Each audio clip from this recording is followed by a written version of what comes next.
ರಾಜಕಾರಣಕ್ಕೆ ಎಂಟ್ರಿ ಆಗ್ತಾ ಇರುವಂತಹ ಬಗ್ಗೆ ಮಾಜಿ ಸಂಸದ ಪ್ರತಾಪ್ ಸಿಂಹ ಅವರು ಬಹಿರಂಗ ಹೇಳಿಕೆಯ ಬೆನ್ನಲ್ಲೇ ಈಗ ಬಿಜೆಪಿಯ ಮೈಸೂರು ಘಟಕದಲ್ಲಿ ಅಸಮಾಧಾನ ಸ್ಫೋಟಗೊಳ್ಳುವಂತಹ ಸುಳಿವು ಗೋಚರಿಸಿದೆ. ಮಾಜಿ ಸಂಸದ ಪ್ರತಾಪ್ ಸಿಂಹ ಹಾಗೂ ಮಾಜಿ ಶಾಸಕ ಹಾಲಿನಗರ ಬಿಜೆಪಿ ಅಧ್ಯಕ್ಷ ಎಲ್ ನಾಗೇಂದ್ರ ನಡುವೆ ಜಟಾಪಟಿ ಏರ್ಪಡುವಂತಹ ಎಲ್ಲಾ ಲಕ್ಷಣಗಳು ಕಾಣಿಸ್ತಾ ಇದೆ. ಚಾಮರಾಜ್ ವಿಧಾನಸಭಾ ಕ್ಷೇತ್ರದ ಟಿಕೆಟ್ ವಿಚಾರವೇ ಈ ಜಟಾಪಟಿಗೆ ಮೂಲ ಕಾರಣವಾಗಿದ್ದು, ಇದೀಗ ಪ್ರತಾಪ್ ಸಿಂಹಗೆ ಬಹಿರಂಗವಾಗಿಯೇ ಎಲ್ ನಾಗೇಂದ್ರ ಅವರು ಟಾಂಗ್ ಕೊಟ್ಟಿದ್ದಾರೆ.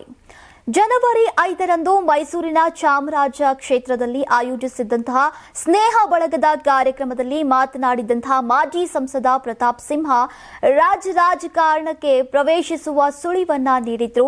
ಚಾಮರಾಜ ಕ್ಷೇತ್ರ ಹಣದ ಪ್ಯಾಕೆಟ್ ಕೊಟ್ಟು ಗೆಲ್ಲುವ ಕ್ಷೇತ್ರ ಅಲ್ಲ, ಇಲ್ಲಿ ಮತದಾರರು ಕೆಲಸ ನೋಡಿ ಬೆಂಬಲಿಸುವಂತಹ ಪ್ರಜ್ಞಾವಂತರು ಅಂತ ಹೇಳಿಕೆ ನೀಡಿ ಚಾಮರಾಜ ಕ್ಷೇತ್ರದಿಂದ ಮುಂದಿನ ವಿಧಾನಸಭೆ ಚುನಾವಣೆಯಲ್ಲಿ ಕಣಕ್ಕಿಳಿಯುವಂತಹ ಒಲವನ್ನ ವ್ಯಕ್ತಪಡಿಸಿದ್ರು. ಈ ಹೇಳಿಕೆಯೇ ಇದೀಗ ಮೈಸೂರು ಬಿಜೆಪಿಯಲ್ಲಿ ಭಿನ್ನಮತದ ಕಿಡಿಯನ್ನ ಹೆಚ್ಚಿಸಿದೆ. ಪ್ರತಾಪ್ ಸಿಂಹ ಹೇಳಿಕೆಗೆ ತೀಕ್ಷ್ಣವಾಗಿ ಪ್ರತಿಕ್ರಿಯೆ ನೀಡಿರುವಂತಹ ಎಲ್ ನಾಗೇಂದ್ರ ಅವರು ಚಾಮರಾಜ ಕ್ಷೇತ್ರದ ಟಿಕೆಟ್ ಯಾರಿಗೆ ಕೊಡಬೇಕು ಅನ್ನೋದು ಹೈಕಮಾಂಡ್ ತೀರ್ಮಾನಿಸುತ್ತೆ. ಈ ಮೂಲಭೂತ ವಿಚಾರ ಪ್ರತಾಪ್ ಸಿಂಹಗೆ ಗೊತ್ತಿರಬೇಕು. ಅವರು ಯಾವ ಕಾರಣಕ್ಕೆ ಆ ರೀತಿ ಹೇಳಿಕೆ ನೀಡಿದ್ರು ಅನ್ನೋದು ಗೊತ್ತಿಲ್ಲ. ಕಳೆದ ಬಾರಿ ಪ್ರತಾಪ್ ಸಿಂಹ ಲೋಕಸಭೆ ಹಾಗೂ ವಿಧಾನಸಭೆ ಚುನಾವಣೆ ಪ್ರಚಾರಕ್ಕೂ ಕೂಡ ಬಂದಿರಲಿಲ್ಲ. ಅವರು ಬೇರೆ ಕ್ಷೇತ್ರದಲ್ಲಿ ಸ್ಪರ್ಧೆ ಮಾಡಲಿ, ಅವರು ಬೇರೆ ಊರಿನಿಂದ ಬಂದವರು, ನಾನು ಇದೇ ಊರಿನವರು, ನನ್ನ ಹುಟ್ಟೂರಲ್ಲೇ ನನ್ನ ಹೋರಾಟ ಅಂತ ನಾಗೇಂದ್ರ ಅವರು ಹೇಳಿದ್ದಾರೆ.